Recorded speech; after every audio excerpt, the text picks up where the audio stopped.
నమస్తే welcome to Zee News afternoon bulletin నేను Manishree bulletin ముందుగా హెడ్లైన్స్ చూద్దాం మున్సిపల్ కార్మిక సంఘాల నేతలతో ప్రభుత్వం జరిపిన చర్చలు విఫలం సమ్మె కొనసాగిస్తామని కార్మిక సంఘాలు స్పష్టం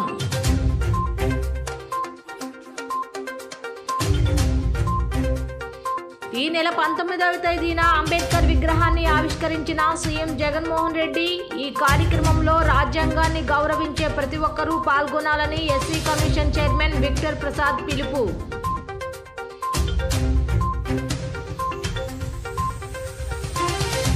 అంతరిక్ష రంగంలో మరో మైలురాయిని అధిగమించిన భారత్ ఇస్రో ప్రయోగించిన ఆదిత్య L1 విజయవంతం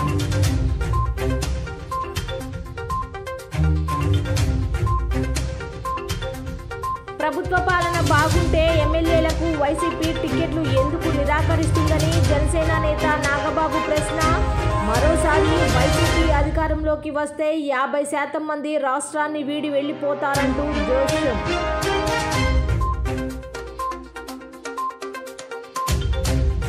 ఏపీ మున్సిపల్ కార్మికులతో ప్రభుత్వం జరిపిన చర్చలు విఫలమయ్యాయి. సమస్యలు పరిష్కరించమని కార్మికులు నిరసన వ్యక్తం చేస్తున్నారు. ఈ నేపథ్యంలో చర్చలకు పిలిచిన ప్రభుత్వం విఫలం కావడంతో మంత్రి బొత్స సత్యనారాయణ మీడియాతో మాట్లాడారు. కార్మికుల డిమాండ్లు నెరవేర్చేందుకు తాము సిద్ధంగా ఉన్నామన్నారు.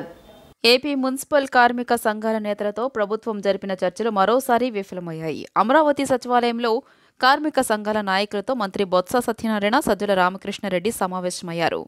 3 గంటల పాటు ఈ చర్చలు జరిగాయి. చర్చలు అసంపూర్ణంగా ముగియలేదని, ప్రధాన అంశాలపై ఎటూ తేల్చలేదని కార్మిక సంఘాల నాయకులు అన్నారు. సమ్మెను మరింత ఉధృతం చేస్తామని స్పష్టం చేశారు. హెల్త్ అలవెన్స్ జీతంతో కలిపారని, పర్మనెంట్ అదేవిధంగా కాంట్రాక్ట్ వర్కర్ల క్రమబద్ధీకరణ, సమాన పనికి సమాన వేతనంపై స్పందించలేదన్నారు. అందుకే సమ్మెను కొనసాగిస్తామన్నారు కార్మిక సంఘాల నాయకులు. సివిల్ డెత్కు సంబంధించి సుప్రీంకోర్టు డెసిషన్ అన్నారు. ఆ డెసిషన్ ప్రకారము ఎవరైనా చనిపోతే 30 లక్షలు కదా, 30 లక్షలు వాళ్ళకి వచ్చి ఎక్స్గ్రేస్ ఇవ్వాలని అనేది ఉంటుందా, ఇది అమలు జరగట్లేదు అన్నారు. అంత తప్పకుండా అమలు జరుగుతాము. ఆ కోర్టు ఆర్డర్ ఏది ఉంటే దాని ప్రకారం చేస్తామనే విషయాన్ని కూడా చెప్పడం జరిగింది. ఇంకా మిగతా విషయాలు వాళ్ళకి కావాల్సిన సమన్వయాలు వచ్చి దాన్ని ఇంటే చేస్తున్నారు చేస్తామని చెప్పాము. రెగ్యులర్ కార్మికులకి PF అకౌంట్ తెచ్చాలన్నారు, చేస్తామని చెప్పాము. ఇంతకుముందు చనిపోయిన వాళ్ళ కుటుంబాలు వాళ్ళు 3 నెలల కాలంలో ఎస్పీఐ వచ్చి వాళ్ళు క్లెయిమ్ చేసుకోవాలి. ఆ పీరియడ్ అయిపోతారన్నారు. వాళ్ళు 1 టైం కింద దాన్ని మళ్ళీ ఓపెన్ చేస్తాము. 1 టైం కింద టైం ఇచ్చి టైం బాండ్ ఇచ్చి ఇస్తాము. మీరు అప్లై చేసుకోండి. వాళ్ళందరూ కూడా ఎలిజిబుల్ ఎఫెక్ట్ అయినట్లు ఏర్పాటు చేస్తామని కూడా చెప్పాము. ప్రమాదవశాత్తు మరణించిన వారికి ఇప్పుడు 5 లక్షల రూపాయలు. కార్మిక సంఘాలు అన్ని డిమాండ్లను అంగీకరించామని మంత్రి బొత్స సత్యనారాయణ తెలియజేశారు. హెల్త్ అలవెన్స్ 6,000 రూపాయల వేతనంతో కలిపి ఇవ్వాలని నిర్ణయించామని చెప్పారు. హెల్త్ అలవెన్స్ పేరు లేకుండా మొత్తం వేతనంగానే ఇస్తామని చెప్పామని, పరిహారం మొత్తాన్ని కోర్టు ఉత్తర్వుల ప్రకారం చెల్లిస్తామని తెలిపారు. ప్రమాద పరిహారాన్ని 5 లక్షల రూపాయల నుంచి 7 లక్షల రూపాయలకు పెంచామన్నారు. మరికొన్ని డిమాండ్లకు మంత్రుల కమిటీ అంగీకారం తెలిపిందని మంత్రి బొత్స వెల్లడించారు. మున్సిపల్ కార్మికులు వెంటనే విధుల్లో చేరాలని ఆయన కోరారు. రాష్ట్ర ప్రధాన కార్యదర్శి, AP municipal workers and employees federation CIT అనుబంధ సంఘం, అట్లాగే CIT అనుబంధ సంఘ నాయకులతో పాటు AICTU నాయకులు ప్రసాద్ గారు తదితరులు ఉన్నారు. ఇప్పటివరకు ప్రభుత్వంతో గ్రూప్ ఆఫ్ మినిస్టర్స్ తోటి మున్సిపల్ కార్మికుల సమ్మె డిమాండ్ల మీద చర్చ జరిగింది. చర్చలు ఇంకా సంపూర్తి కాలేదు. మధ్యలో గ్రూప్ ఆఫ్ మినిస్టర్స్ అధికారులు మేము మాట్లాడుకొని వచ్చి చెప్తామని చెప్పారు.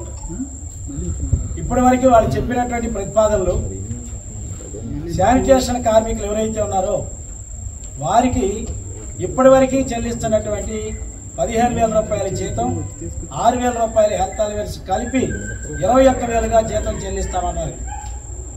మేమైతే 21,000 బేసిక్ చేయటం అనేది హర్షణీయమైనప్పటికీ కానీ 2 ఏళ్లుగా ఇస్తున్న దాన్నే కొత్తగా ఏమి ఇవ్వకుండా దీన్నే ఇస్తామని చెప్పడం కరెక్ట్ కాదు.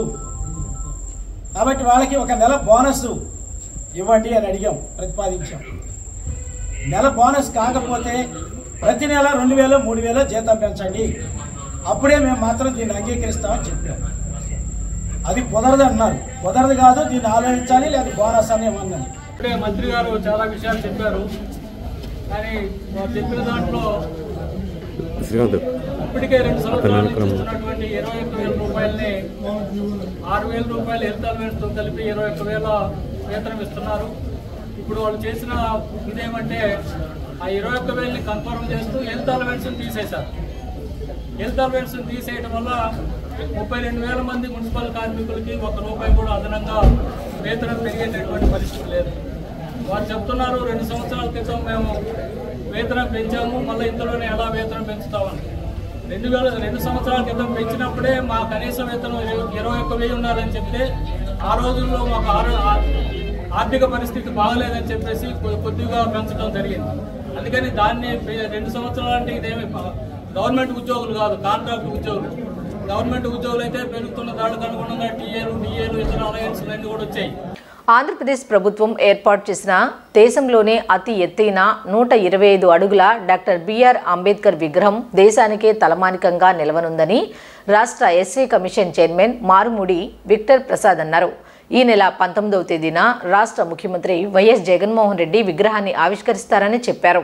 ఎన్టీఆర్ అడ్మినిస్ట్రేటివ్ బ్లాక్ విజయవాడలోని తన కార్యాలయంలో శనివారం నిర్వహించిన పాత్రికేయుల సమావేశంలో SC commission chairman Marumudi Victor Prasad మాట్లాడుతూ దాదాపు 400 కోట్ల రూపాయలతో స్వరాజ్య మైదానంలో నిర్మించిన అంబేద్కర్ విగ్రహాన్ని ఈ నెల 19న ముఖ్యమంత్రి వైఎస్ జగన్మోహన్ రెడ్డి ప్రారంభిస్తారని తెలియజేశారు.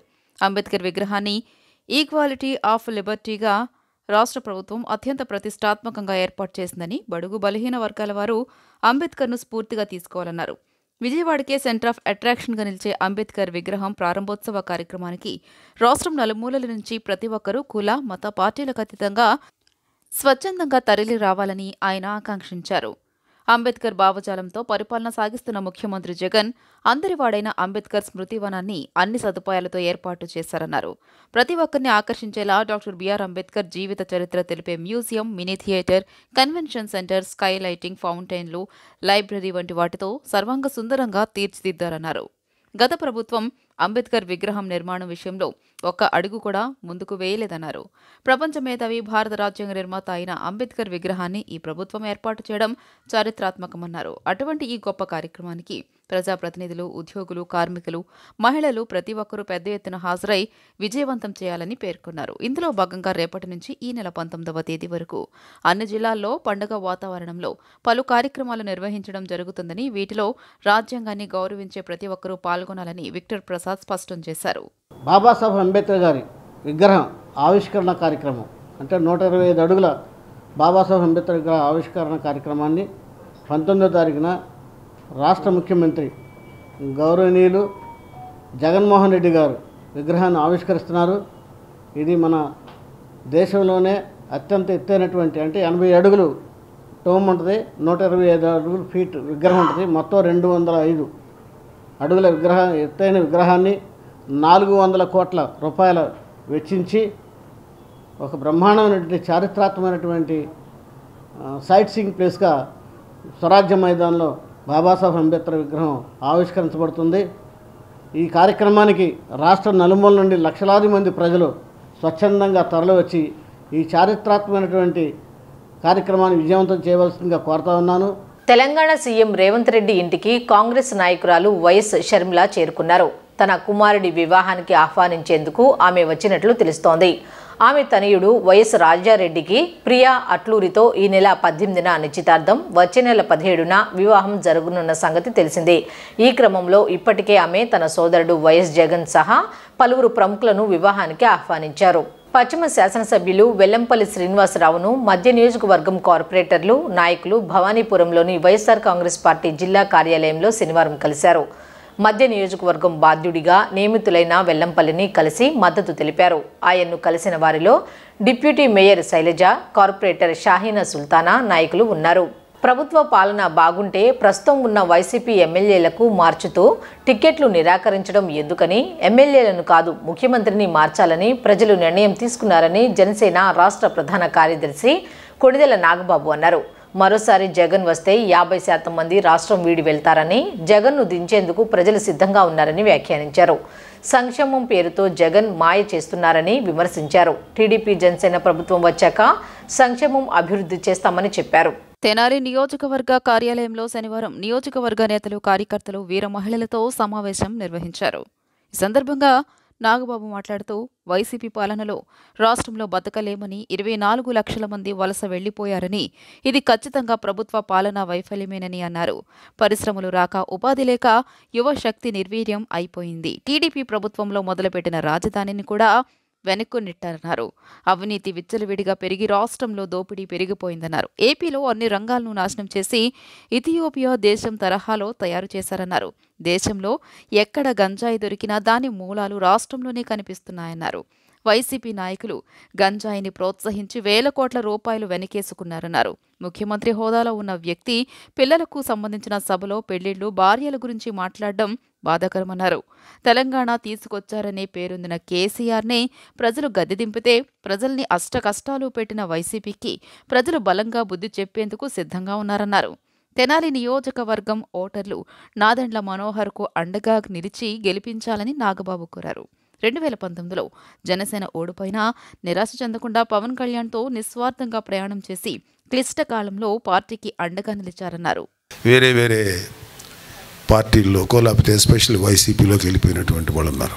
కానీ ఆ టైంలో ఒక లెవెల్లో తెనాలి నుంచి పోటీ చేసి ఓడిపోయినా సరే పవన్ కళ్యాణ్ గారు మీరు గెలిస్తే నాకేం అబ్జెక్షన్ లేదు, హ్యాపీ. కానీ మీరు ఓడిపోతే మాత్రం లైఫ్ లాంగ్ మీతోనే ఉంటాను, మీతోనే ట్రావెల్ చేస్తానన్న ఒక గొప్ప వ్యక్తి, గొప్ప లీడర్షిప్ క్వాలిటీ ఉన్న వ్యక్తి నాదెండ్ల మనోహర్ గారు. అందుకని ఆయన అంటే మా అందరికీ చాలా ఇష్టం.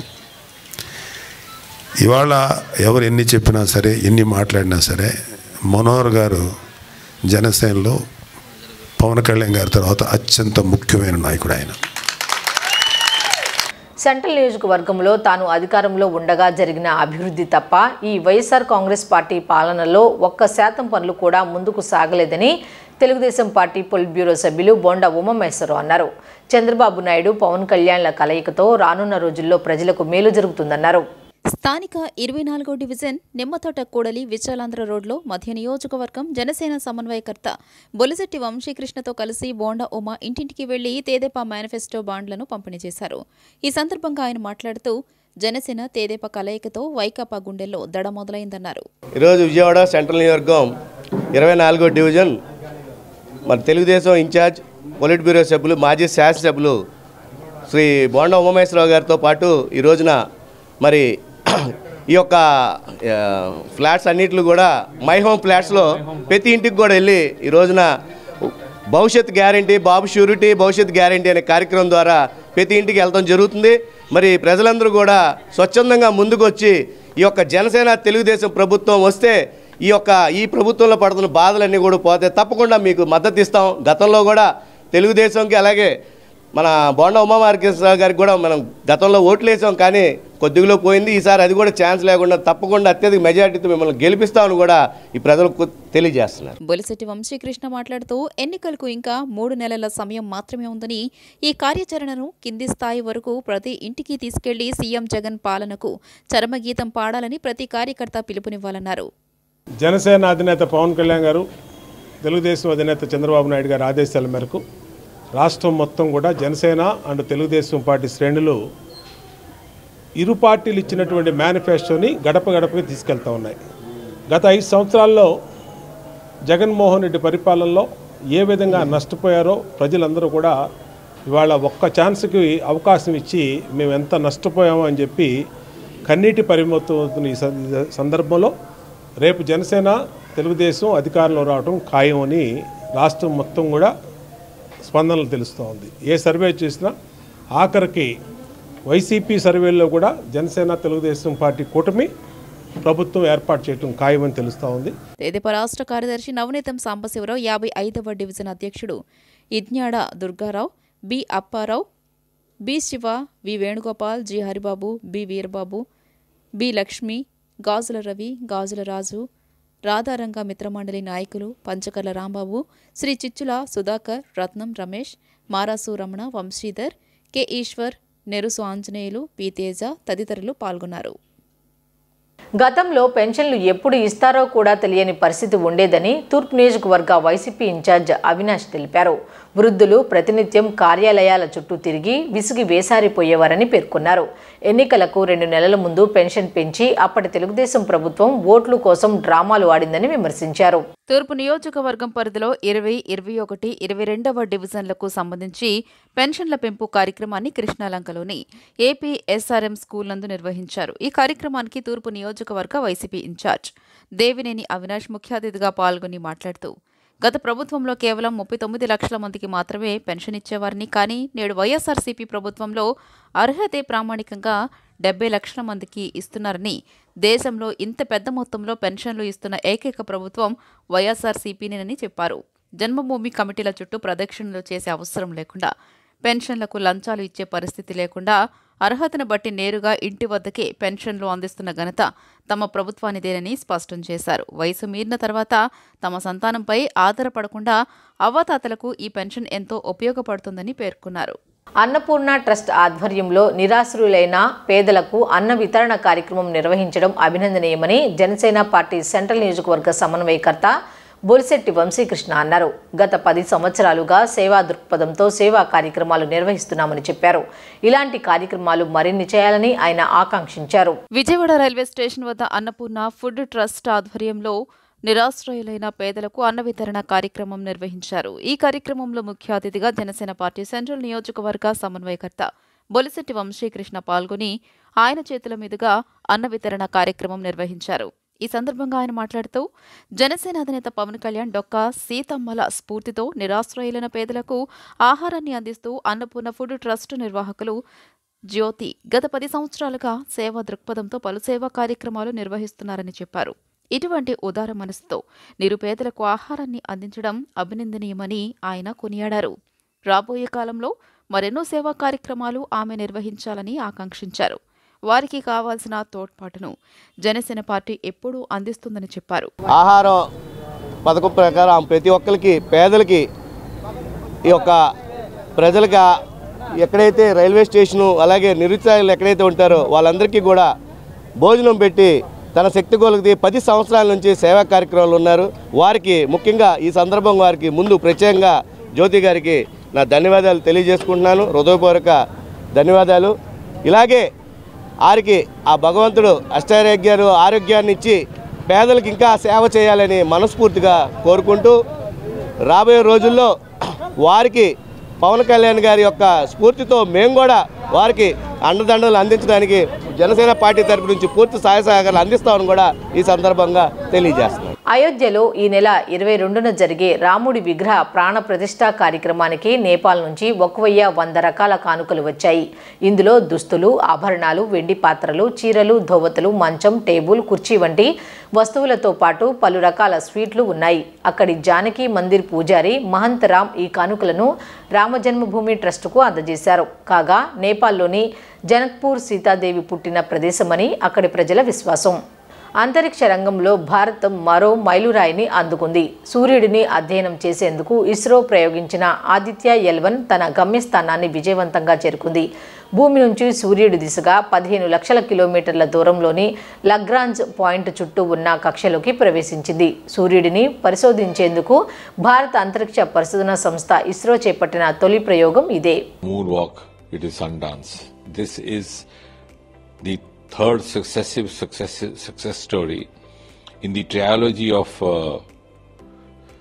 success stories registered by 4 సంవత్సరాల 9 నెలల జగన్మోహన్ రెడ్డి పాలన విధ్వంసకరం, నియంతృత్వం, అవినీతి, అబద్ధాలమయమని టీడీపీ రాజ్యసభ సభ్యులు కనకమేడల రవీంద్ర కుమార్ ధ్వజమెత్తారు. పోలీస్ వ్యవస్థతో ప్రజల్ని భయభ్రాంతులకు గురిచేసి రాష్ట్రాన్ని భ్రష్టు పట్టించారని మండిపడ్డారు. టీడీపీ రాష్ట్ర కార్యాలయంలో మీడియా సమావేశంలో ఆయన మాట్లాడుతూ, ఆంధ్రప్రదేశ్ విడిపోయినప్పుడు జరిగిన నష్టం కంటే జగన్మోహన్ రెడ్డి పాలనలో జరిగిన నష్టమే ఎక్కువ అని తెలియజేశారు. రాష్ట్రం తిరిగి కోలుకోవడానికి కనీసం 15 ఏళ్లు పడుతుందన్నారు. 2024 ఎన్నికల్లో టీడీపీ జనసేన ప్రభుత్వాన్ని గెలిపించి చంద్రబాబుని ముఖ్యమంత్రిని చేస్తేనే రాష్ట్రానికి విముక్తి అని ప్రజలకు సంతోషమని వెల్లడించారు. 99% హామీలు అమలు చేశామంటూ ప్రజల్ని మోసగించడం కాదని టీడీపీ ప్రశ్నలకు వైఎస్ఆర్సీపీ ప్రభుత్వం సమాధానం చెప్పాలని కనకమేడల డిమాండ్ చేశారు. 85% హామీల అమల్లో ఫెయిల్ అని టీడీపీ ముద్రించిన పుస్తకంలోని అంశాలపై వాస్తవాలతో శ్వేతపత్రం విడుదల చేసే ధైర్యం జగన్మోహన్ రెడ్డికి ఉందా అంటూ కనకమేడల రవీంద్ర కుమార్ జగన్ ప్రభుత్వాన్ని ప్రశ్నించారు. ఈ రోజున ఆంధ్రప్రదేశ్లో జగన్మోహన్ రెడ్డి గారి వైఎస్ఆర్సీపీ గవర్నమెంట్ పాలన ఎలా ఉన్నది అనేది వాళ్ళ పార్టీ నాయకులు ఎమ్మెల్యేలు ప్రజలకు వివరించే పరిస్థితి వచ్చింది. ఇంతకాలం మేము ప్రతిపక్షంలో ఉండి గత 4 సంవత్సరాల 9 నెలలుగా మేము గొంతు చుంచుకు చెప్పిన ఎదురు తిరిగి తిట్టిన వాళ్ళు తప్ప దాన్ని సమాధానం చెప్పలేనటువంటి పరిస్థితుల్లో మంత్రులు ముఖ్యమంత్రి ఉన్నారు, సలహాదారులు. అలాంటి స్టేజ్ నుంచి ఈ రోజుకి వాళ్ళ పార్టీ ఎమ్మెల్యేలు స్వయంగా మేము మా హామీలు అమలు జరపలేము, జనంలోకి వెళ్ళే పరిస్థితి లేదు అని చెప్పేసి చెప్పటం, బాహాటంగా చెప్పడం జరుగుతున్నది, బహిరంగంగా చెప్పడం జరుగుతున్నది. దీనికి కారణం ఒక్కసారి మనం వెనక్కి వెళ్ళి పరిశీలించుకున్నట్లయితే ఈ రోజున జగన్మోహన్ రెడ్డి గారు ఇప్పటి వరకు ఎన్ని హామీలు ఇచ్చారు, ఎన్ని అమలు చేశారు అనేది మనం ప్రధానంగా చూసుకోవాలి. కేంద్రపాలిత ప్రాంతమైన యానంలోని ఓ బోటులో అగ్ని ప్రమాద ఘటన చోటు చేసుకుంది. కాకినాడ జిల్లాలోని అంతర్భాగంగా ఉన్న దరియతిప్ప గోదావరి ఒడ్డున ఓ బోటులో అగ్ని ప్రమాదం చోటు చేసుకుంది. మెకనైజ్డ్ బోటులో వెల్డింగ్ చేస్తుండగా ఒకసారిగా మంటలు చెలరేగాయి. దీంతో బోటు పూర్తిగా దగ్ధమైంది. ఈ ఘటనలో ఒకరు మృతి చెందారు. స్థానికులు యానం అగ్నిమాపక సిబ్బంది సమాచారం ఇచ్చారు. విషయం తెలుసుకున్న అగ్నిమాపక సిబ్బంది హుటాహుటిన సంఘటనా స్థలానికి చేరుకున్నారు. బోట్ నుంచి ఎగిసిపడుతున్న మంటలను అగ్నిమాపక అధికారులు అదుపు చేశారు. ఈ బోటు కోనసీమ జిల్లా ఐపోలవరం భైరవపాలెంకు చెందిన వారిదిగా పోలీసులు గుర్తించారు. ప్రమాద ఘటనపై కేసు నమోదు చేసి దర్యాప్తు చేపడతామని పోలీసులు తెలియజేశారు. అనంతరం పోలీసులు బోటు యజమానికి సమాచారం అందించారు. దీంతో దగ్ధమైన బోటు చూసి యజమాని లబోదిబోమన్నారు. ఈ ఘటనలో ఒకరు మృతి చెందారు. మున్సిపల్ కార్మిక సంఘాల నేతలతో ప్రభుత్వం జరిపిన చర్చలు విఫలం. సమ్మె కొనసాగిస్తామని కార్మిక సంఘాలు స్పష్టం.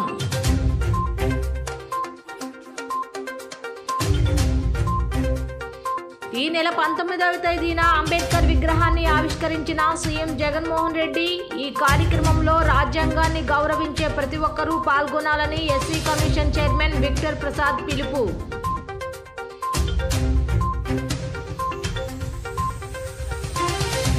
అంతరిక్ష రంగంలో మరో మైలురాయిని అధిగమించిన భారత్. ఇస్రో ప్రయోగించిన ఆదిత్య L1 విజయవంతం.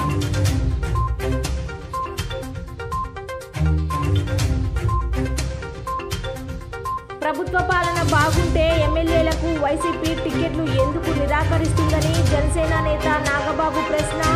మరోసారి వైసీపీ అధికారంలోకి వస్తే 50% మంది రాష్ట్రాన్ని వీడి వెళ్లిపోతారంటూ జోష్యం.